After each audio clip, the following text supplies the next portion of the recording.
మళ్ళీ 2019లో కరెక్ట్ గా 21 రోజుల ముందర నేను మంగళగిరి అభ్యర్థిగా మీ ముందర నుంచిన. ఆనాడు వాస్తవంగా మీరు ఎదుర్కొన్న సమస్యలు నేను తెలుసుకోలేకపోయా. అదేవిధంగా నేనేంటో మీకు అర్థమవలేదు. ఎన్నికలు అయిపోయినాయి. 5350 ఓట్లతో నేను ఓడిపోయాను తల్లి. ఓడిపోయిన దగ్గర నుంచి నేను వదిలిపెట్టలేదు తల్లి నియోజకవర్గాన్ని. గతంలో ఎవరిని ఓడిపోతే వెళ్ళిపోయేవారు, పనిచేసేవారు కాదు. అలాంటిది నేను ఓటమి చెందినా కూడా మంగళగిరిలోనే ఉన్నా. మంగళగిరి ప్రజలకి నేను సేవ్ చేసిన తల్లి.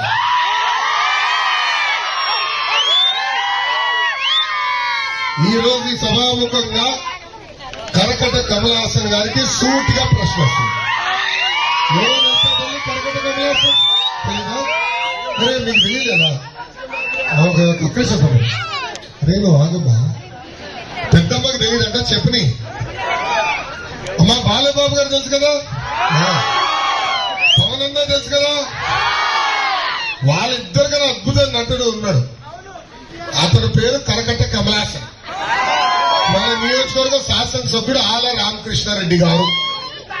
ఆయన ఎంత అద్భుతంగా నటిస్తాడంటే 6 నెలల క్రితం నేను రాజీనామా చేస్తున్నా, ముఖ్యమంత్రి గారు అనేక హామీలు ఇచ్చారు నియోజకవర్గానికి, ఏ ఒక్క హామీ నిలబెట్టుకోలేదని చెప్పినాడు. ఆనాడు ఆయనే చెప్పారు నన్ను మంత్రి చేస్తానని చేయలేదన్నాడు. నియోజకవర్గానికి 2,000 కోట్ల రూపాయలు ప్రతి సంవత్సరం ఖర్చు పెట్టి అభివృద్ధి చేస్తానని ముఖ్యమంత్రి గారు చేయలేదన్నారు. ప్రజలు అనేక ఇబ్బందులు ఎదుర్కొంటున్నారు, బాధల్లో ఉన్నారు, వాళ్ళ సమస్యలు నేను పరిష్కరించలేకపోతున్నానని ఇక వద్దు నాకు రాజకీయాలని రాజీనామా చేసి షర్మిలా గారి ఎన్నికల పరిగెత్తుకుంటూ వెళ్ళాను.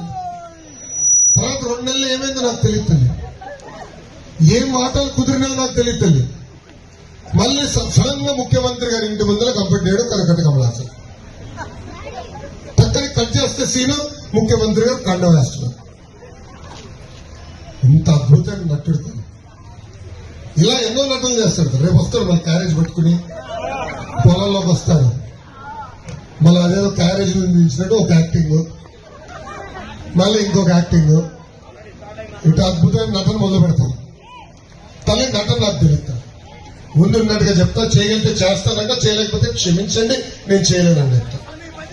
అమ్మా నేను ఓడిపోయిన తర్వాత కూడా కేఆర్ కొండూరుకి ఆరోగ్య రథాలు పంపించాను. మీకు ఉచితంగా అనారోగ్యంతో ఇబ్బంది పడుతుంటే,